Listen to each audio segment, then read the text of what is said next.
E hoje estamos aqui para mais um É Sobre Isso e dessa vez com a Reginara, advogada.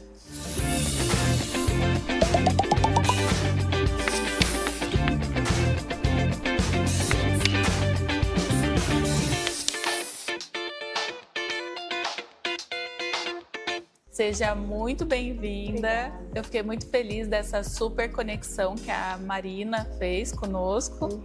É muito bom ter conhecido você, o seu trabalho, a forma como você lida com as pessoas, o seu comprometimento. Então, acho que você poderia trazer para nós também um pouco dessa visão, porque ainda existe, assim, né? O advogado. Mas é muito legal ter um advogado para chamar de seu. Sim. Bom, eu que agradeço pelo convite, né? Nós já agradecemos a Marina pela conexão. É muito bom, realmente. Eu sou apaixonada pelo que eu faço, então eu acho que isso é um diferencial. E precisa ter um advogado. Não dá para confiar realmente só na palavra, só na... Enfim, né? Precisa documentar, precisa consultar, precisa se informar, porque realmente para evitar um pouco dos problemas, né?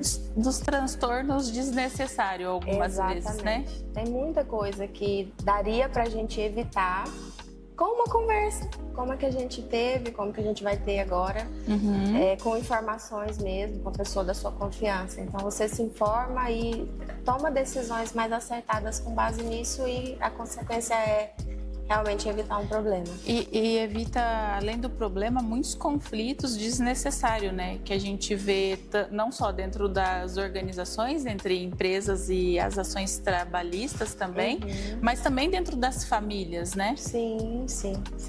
É importante quando a gente documenta e organiza e deixa tudo muito às claras, de uma forma geral. Então, seja na empresa, seja você sendo, sei lá, da área de família, você aqui no seu negócio, né? Então, é realmente muito importante e não dá para negligenciar isso. Você podia trazer para nós um pouquinho de algum case, claro, não citando o nome, colocando como que foi um caso assim difícil, desafiador, que você precisou talvez superar, porque eu imagino que vocês também advogando fala? Vai ter o corte aqui. Acabam enfrentando também alguns desafios que precisa ter aí, né, uma estrutura, um autoconhecimento. Eu sei que tem a preparação, mas na hora que a gente está ali no cara a cara, é diferente, né? Não basta só o conhecimento técnico da lei, enfim, da jurisprudência. Precisa realmente de habilidades de relacionamento mesmo, né? Então é o saber ouvir, é o saber a forma de falar, é a forma de entender realmente, né, o ambiente, sentir o ambiente. Então, todos os dias tem, assim, é muito desafiadora a profissão, é muito boa, mas também é muito desafiadora. Porque imagina, tá lá com o juiz, a pessoa que tá se sentindo lesada, a empresa que você tá defendendo. Então, é realmente isso, assim, da gente entender... na realidade, assim, tem que entender o que de fato está certo, o que de fato está errado, o que de fato é devido. Mas a gente precisa, às vezes, o empregado aciona a empresa na justiça, é muito mais porque ele se sentiu menosprezado, se sentiu desrespeitado. Então, claro, a gente tem rejeitado, indiferente. Então, claro, a gente tem que combater dentro da legalidade, o direito, as teses, enfim. Mas, às vezes, o que o empregado precisa é só que o patrão assuma. Não, poxa, eu errei mesmo, a gente vai te pagar aqui um valor que não vai indenizar, às vezes, né, tudo que ele quer, mas é, de certa forma, eu te ouvi, eu entendi o que você quis dizer, eu realmente reconheci. Errei. Exatamente. Então, precisa. Recentemente eu tive um caso, assim, na verdade, 2 casos. Eu estava pela empresa, uma empresa de médio porte, uma padaria. E aí o padeiro tinha 15 anos de empresa, para você ver. E ele é apaixonado pela empresa. E ele resolveu processar a empresa pura e simplesmente porque o patrão se recusou a entregar um documento que ele precisava para se aposentar. A empresa não era obrigada a entregar aquele documento para ele, porque é um documento que a empresa faz quando existe agente insalubre, ruído, calor, não sei o que, lá não tinha. Mas assim, a forma que talvez isso foi passado para ele, ele não entendeu que a empresa não tinha aquela obrigação, procurou um advogado. E ele só estava querendo uma ajuda. Só uma ajuda. Bastava o empregador entregar aquele documento para ele e ele ia ficar tranquilo. Aí o que ele fez? Procurou um advogado, que diante daquela situação conversou com ele, identificou um monte de irregularidades, entrou com uma ação pedindo assim de A a Z. Ficou muito maior do que era só entregar. Ficou muito pior do que entregar o documento. Então, assim, durante a audiência, a gente realmente tentando fazer um acordo, porque se a gente fosse seguir com aquele processo, a condenação ia ser muito maior. Então a gente falou, não, uma das condições do acordo era entregar o documento. E ele ia pegar aquele documento e apresentar para o INSS, enfim, ele ia ter a aposentadoria dele que ele queria. Era só isso, né? Mas por conta de não ter ouvido, não ter entendido a necessidade, não ter dado o suporte que uma pessoa com 15 anos de empresa espera, né? A pessoa foi lá, procurou um advogado, tinha um monte de outras irregularidades e aí virou uma ação trabalhista com uma condenação, assim, um risco de condenação bem expressivo. Ô Nari, você vê, porque tipo assim, tudo é sobre a comunicação, né? Tudo. O como você se expressa também, o como você entende, porque na PNL eles falam que 98% o erro é do comunicador também, mas hoje em dia, na correria, às vezes a pessoa, você tá falando, nem tá no momento presente, não tá ali inteira mesmo também te ouvindo, e eles, na programação neurolinguística, eles também falam, né, que mapa não é o território. E aí o mapa do outro não é o seu mapa, aí vem crença, aí já mistura um monte de coisa. De fato. Você sabe que assim, um dos pedidos mais comuns que são feitos na Justiça do Trabalho é de indenização por dano moral. Olha. E essa coisa assim de eu fui lesado, enfim, é muito disso, é falha de comunicação. Às vezes o que a empresa falou para o trabalhador fazer não está errado, a empresa não está exigindo mais do que ela pode, mas a forma como aquilo é passado acaba ofendendo, acaba né, a pessoa se sentindo realmente rejeitada, injustiçada, menosprezada, enfim. E aí, como eu disse, às vezes o dano moral em si, o empregado nem vai conseguir, porque realmente é difícil. Mas ele vai lá e senta com o advogado e fala da realidade dele, o advogado acha um monte de coisa errada, e aí por conta da falha de comunicação, acabou dando um start para entrar com um monte de outros pedidos. Então, eu acho que a gente poderia até deixar uma dica aqui para quem está nos assistindo. Precisa realmente ter esse cuidado com a comunicação. A forma como você fala, como você cobra. Pode cobrar, mas tem que ter o tom que você fala, a palavra que você usa, o momento que você usa. Não pode também você chegar, a pessoa fez uma coisa errada, realmente você está muito bravo, mas aí você não pode chamar a atenção dela na frente dos colegas. Sim. Então, tinha alguma conversa reservada, fulano, você fez isso, o procedimento não é esse, a gente vai te advertir para que essa conduta não se repita, mas a gente quer te manter aqui na empresa, a gente gosta do seu trabalho, é só mesmo feedback para que não aconteça. Que aí entra a CNV, né? Da comunicação não violenta, porque às vezes também quando você acaba chamando atenção era só o ouvir e entender. Sim. Quando você executou, ou fez ou pediu isso, por qual razão, né? Tá ali aberto e sempre pensando em olhar para a solução, porque eu vejo também muito essa questão do focar no problema, né? E as pessoas não são treinadas para focar na solução. Exatamente. Você vê o problema antes de ver a solução. E muito do trabalho do advogado é realmente pensar na solução, entregar a solução para o cliente, mas a gente tem que lembrar do problema para que a gente... o problema está ali, a gente precisa adotar essa medida, e às vezes a medida é só realmente ajustar a comunicação para evitar, né, um problema, uma reclamação trabalhista, maior, uma reclamação, sei lá, né, tributária, enfim. Então a comunicação é o maior dos problemas que eu vejo hoje, de uma forma geral, mas é também a solução. A pessoa, quando ajusta a comunicação dela, flui, né? Vai embora.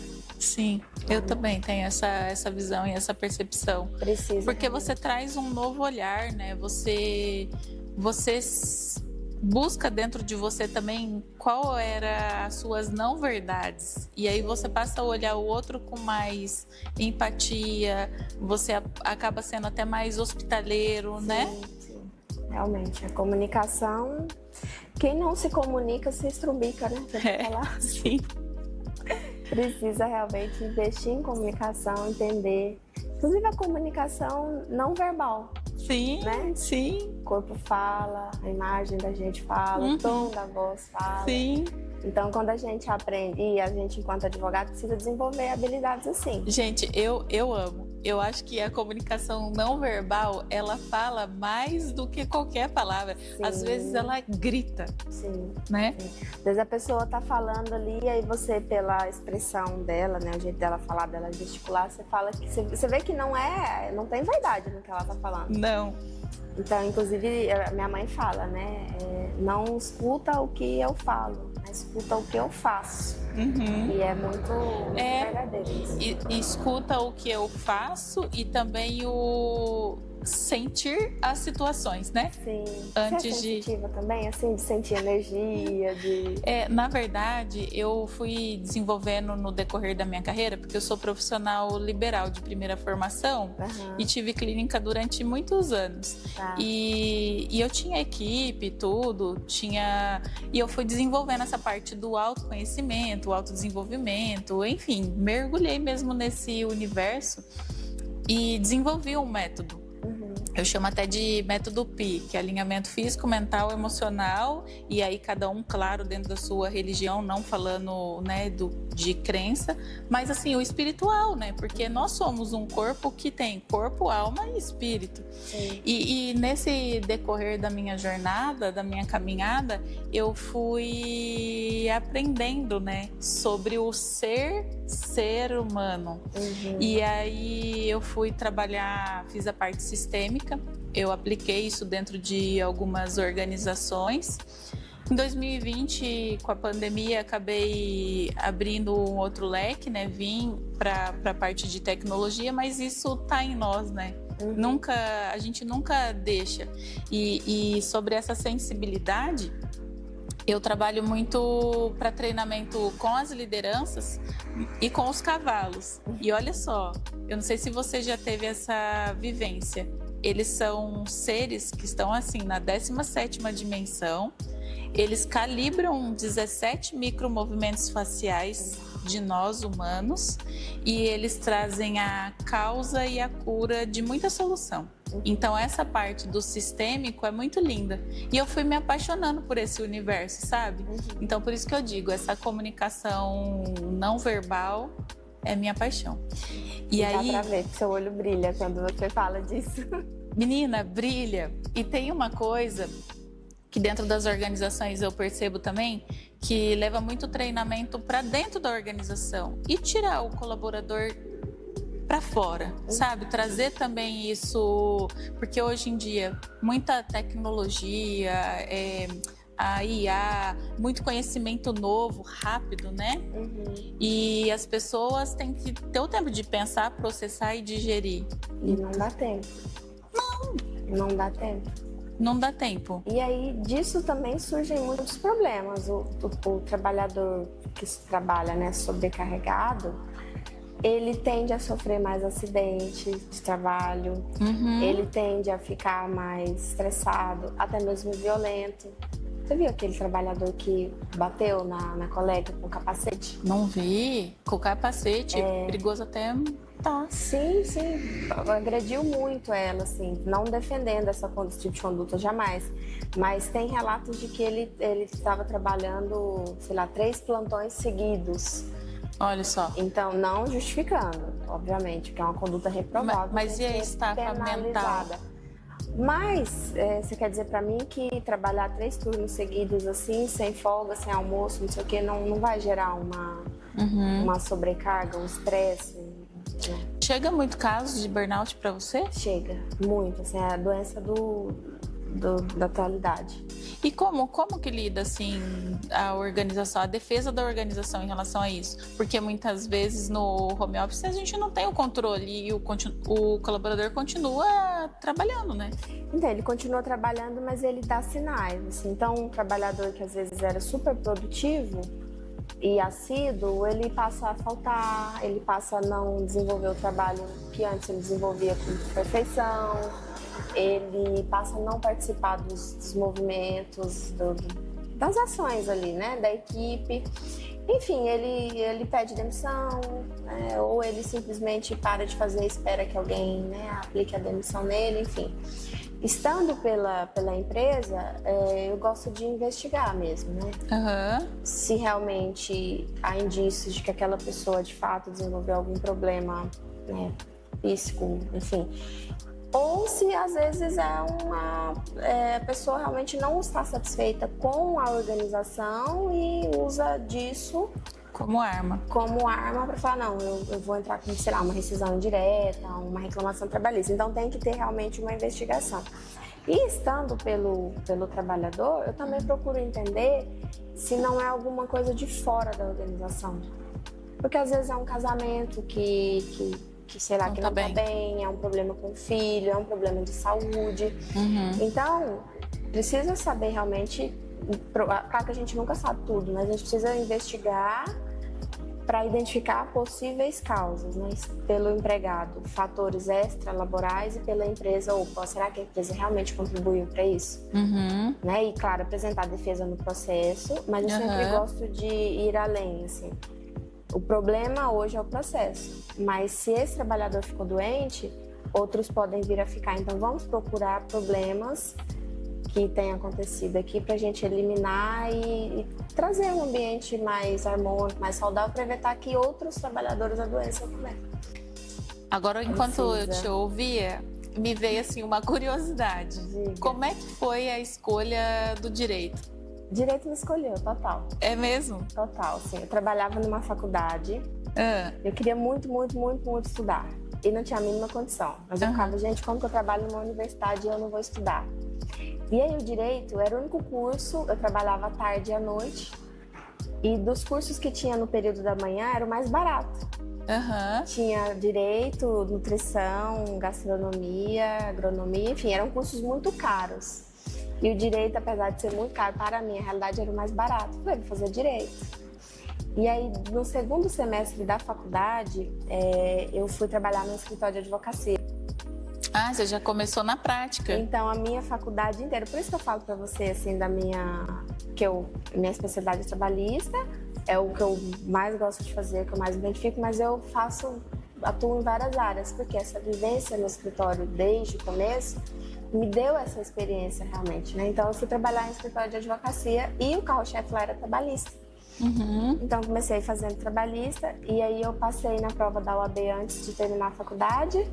Que exemplo, porque já vi casos do ser humaninho termina e não consegue passar. Inclusive eu me orgulho muito disso. Tem que se orgulhar mesmo. Passei de primeira. Parabéns. No 8º período, teve um negócio lá de pandemia, então a gente estava matriculado no 9º, mas fazia o 8º, enfim. E aí eu me vi trabalhando no escritório de advocacia já há 4 anos, aprovada no exame da ordem.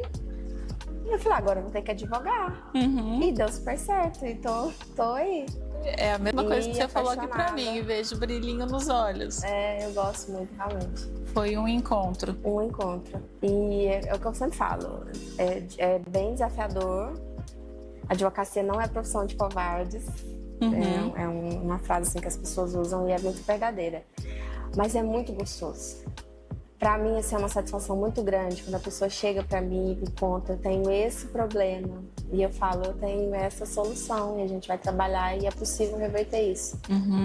Muito gratificante. Assim, às vezes chega, sei lá, um empresário que tá com medo de que o negócio vá à ruína por conta de uma reclamação trabalhista. E a gente consegue apresentar uma defesa e a gente consegue, às vezes, nem sempre a gente ganha, mas a gente consegue pelo menos reduzir o prejuízo. Da mesma forma, assim, estando pelo empregado, né? Quando ele fala, doutora, eu sofri um acidente de trabalho. Eu perdi a minha capacidade de trabalhar. enfim, e aí a gente consegue entregar um resultado positivo. É muito bom, muito gratificante. É gratificante, né? Muito. Eu sou apaixonada pelo que eu faço. Uhum. Sou apaixonada. Ontem, inclusive, eu participei de um evento lá em Valinhos, e na igreja, e aí um dos palestrantes lá provocou a gente, assim, falando: se você me dissesse que se não pagassem nada para fazer o que você faz, ainda se você continuasse fazendo, é um sinal de que você realmente é apaixonada. Nossa, menina, e isso traz, assim, uma reflexão profundíssima, Sim. Porque mexe, né? E não é só dinheiro. Não, Porque tem profissões que pagam muito melhor e a gente tem um nível de estresse muito menor, a gente consegue trabalhar mais tranquilo. Uhum. Mas isso, assim, de ajudar realmente, e eu falo assim, de coração mesmo. É o que Não é te só- move, né? É o que faz o seu coração vibrar. Exatamente. Dinheiro é muito bom quando o dinheiro, Sim. né, cai na conta. Principalmente quando a gente aprende também a perceber o dinheiro de outras formas, né? Porque é uma energia divina também. Sim, com certeza. Então é muito bom o dinheiro, mas longe não é nem metade de um todo, né? O dinheiro é Consequência. a consequência, realmente. Dinheiro é O que consequência. faz a gente trabalhar e acordar é realmente a sensação de se sentir útil, de se sentir poderoso, porque o advogado tem um poder. O advogado é um auxílio muito grande para a sociedade. As pessoas precisam do advogado. O advogado também precisa entregar esse retorno para a sociedade. Então, eu sou suspeita para falar. Eu sou realmente apaixonada pela minha profissão. Ô, Nara, e assim, como seria importante, né? Eu tenho o Instituto, ele tá saindo os projetos agora.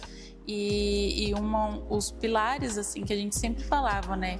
É a parte do autoconhecimento, trabalhar os skills mesmo, né? Dos indivíduos, dos jovens, que acaba não vindo com esse embasamento também da escola. Então, a educação financeira é muito... E a parte jurídica e agora a tecnologia. Então, esse alicerce, esse combo, essa soma, é o que vai transformar, né? Essas pessoas. E é o que você falou, né? Se você percebe que você está entregando algo de valor para o coletivo, para a sociedade, faz com amor, tem o propósito por trás, o dinheiro vai ser o de menos, porque de fato, nesse momento, ele só é a consequência. Exatamente. E precisa realmente de algo muito maior. Porque nem a faculdade te dá essa formação de financeira, enfim, por isso muitas empresas vão à ruína também, porque não tem educação financeira e depois não tem a assistência jurídica, enfim, e isso precisa ser trabalhado realmente desde a escola, como você falou, é muito importante. Sim. Inclusive a OAB tem alguns projetos de OAB vai à escola, OAB Goiás principalmente. Olha que legal, esse seu sotaque aí é goiano, então? De Goiás.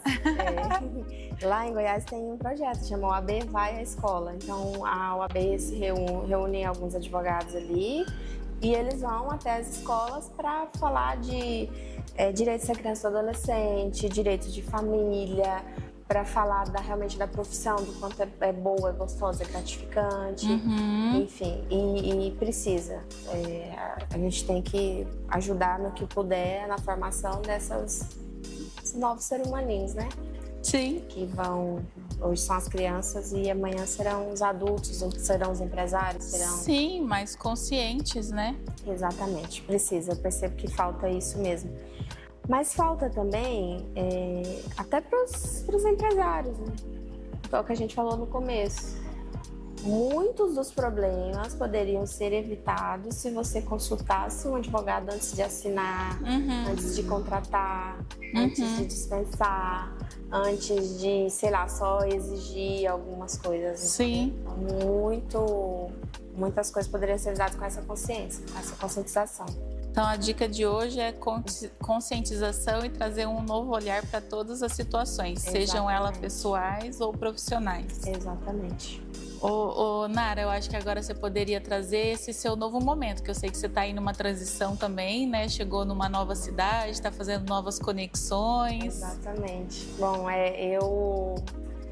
como a gente conversou, né? Eu já tenho uma certa experiência com direito, com advocacia, enfim, mas no ano de 2024 eu me vi desafiada pela vida, assim. Eu escolhi me mudar por amor, porque meu marido é daqui da região, e eu tive que realmente recomeçar. Menina, e a região que você tá, eu sou apaixonada. Eu amo aquele lado de... Eu também. Nossa. Agora eu já estou mais ambientada, mais, né, conhecendo pessoas, conhecendo lugares, enfim. Mas começo foi bem difícil. Mas eu já, como eu disse, tenho uma certa bagagem e isso ajuda, né? O que vai mudar são os costumes, a gente fazer contatos, o que a gente está fazendo, essa troca gostosa, né? Então, mas eu digo que eu estou no melhor momento da minha vida, assim. Estou realizada pessoalmente, meu negócio está crescendo, eu estou conseguindo alcançar os meus objetivos, consigo ajudar os meus clientes a alcançarem os seus objetivos também. E é isso, a intenção tá bom e a intenção é só melhorar. Tem alguma dica de livro, alguma coisa que você, nesse período de transição, filme, série, alguma coisa que também te trouxe um novo olhar que você poderia compartilhar com quem está nos assistindo? No momento não me vem assim, nada específico para indicar, mas o que eu indico é ter esses momentos. Precisa. Porque a gente se vê trabalhando muito, querendo muito, buscando muito, acorda cedo, dorme tarde, vai num cliente, vai no outro. E se a gente não tira esse tempo para ler uma história, para assistir uma coisa na TV, para tomar um café, para fazer isso que a gente está fazendo, que é conversar... Essa conexão que foi super linda. A gente fica doente. A gente precisa realmente. Então não tem assim uma obra específica, mas se puder, tira um tempo para você, para sua família, para se dedicar a alguma coisa que vá de fato te trazer boas sensações. Porque se a gente só trabalha, a gente vai tomando, parece que ranço do trabalho. Acaba se tornando, ao invés de um instrumento de mudança, de melhoria, acaba se tornando um peso, um fardo. E é onde as pessoas desistem da profissão, inclusive da minha profissão, que é considerada uma das mais estressantes. Então, realmente precisa tirar esses momentos aí para descontrair. E você tem algum hobby? Eu tenho, olha, eu corro. Mesmo? Eu gosto de correr, amo viajar. Principalmente aqui a região, como eu não conheço muito, tô 1 ano e meio aqui. Então, final de semana que eu gosto de fazer é corro de manhã, volto em casa, pego meu marido e a gente vai passear. Tem uma vinícola em Vinhedo super legal. Me fugiu o nome aqui, depois eu te passo, mas muito boa. Quero sim. E então, se você gostou dessa história, curta, compartilhe, divulgue aí para os amigos. Foi muito legal esse nosso papo, porque ele foi bem amplo, né? De direito a autoconhecimento. Sim, um pouco de cada. Um pouco de cada. E é sobre isso. Obrigada. Obrigada, gente. Beijo.